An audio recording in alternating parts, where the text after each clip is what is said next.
Hi, you guys. Sorry, there was some kind of technical issue in my computer, so I had to split this screencast up into two parts. So, what I wanted to do real quick was talk to you a little bit about Medea, which is a Greek tragedy published by a writer named Euripides. He wrote several dozen Greek tragedies. They are all terrific, terrific plays. This week, you guys are reading pages 1 through 19 of this. It's actually not that long because obviously, words take up half the page.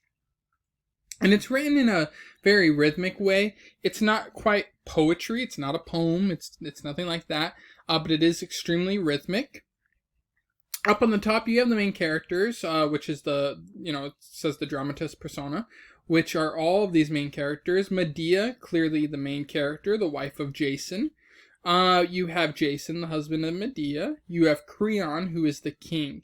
Now, what I wanted to talk to you guys about a little bit was the relationship between Medea and Aristotle's goal of catharsis and pity and fear, and then additionally explain how Greek tragedies work. So this play is obviously thousands and thousands of years old. Now, back when these plays were happening, they didn't have the special effects that we have now, so a lot of the events of the play are told off stage. So it's like the character will tell you what had happened. So at the beginning, we have a nurse who is essentially telling us what's going on. Okay, you have Medea, the main character, who essentially gets very, very angry after finding out that her husband is having a love affair. Medea was taken away from her land so that she could be with Jason. So it says Medea never would have sailed away. She would have never left her land, but she fell in love with Jason. So she's very frustrated that essentially her spouse has cheated on her. The whole play is about Medea wanting revenge, wanting to kill Jason, wanting to kill the king, and wanting to kill the king's daughter, which is Jason's, mistress.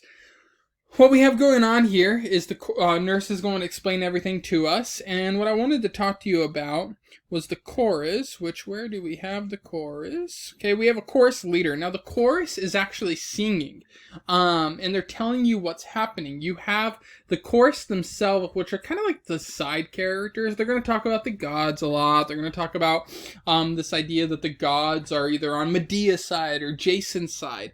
And that's very standard in Greek tragedy. They believed in the ancient Greek gods. So you have references to Zeus and Hades and all of this old mythos. So keep that in mind. It's very simple to read. You're going to get thrown off with like Medea talking about all these random gods. Don't worry too much about that. As long as you're following the general plot, you're going to be okay. And the general plot is pretty fun. It is a fun little revenge story. And as you read, think about how Medea goes against what a general woman is supposed to be. She's also going to do something in this play that goes against the archetype of a loving mother, of a committed wife. These kinds of archetypes about what women are and what women are supposed to be. She's going to break those up into pieces. As you read, take your time with it.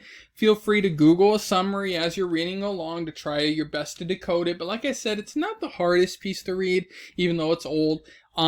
Greek tragedies are actually written in a very straightforward way because you needed everyone to understand them. People that go to the movies, right? You don't want to create a movie that's extremely complex because then you alienate some of your audience that may not even understand it. So it is a simple play. It is a great play. This week, you just need to read the first 19 pages. Once again, don't forget, though, that the chorus is the group of people that are singing. Don't forget the characters and their roles, who's who. As I said, it's at the very top, and we'll kind of keep it organized for you. All right, you guys, I think that just about covers it for this week. I hope you have a great week, and feel free to reach out if you need help with anything. Bye.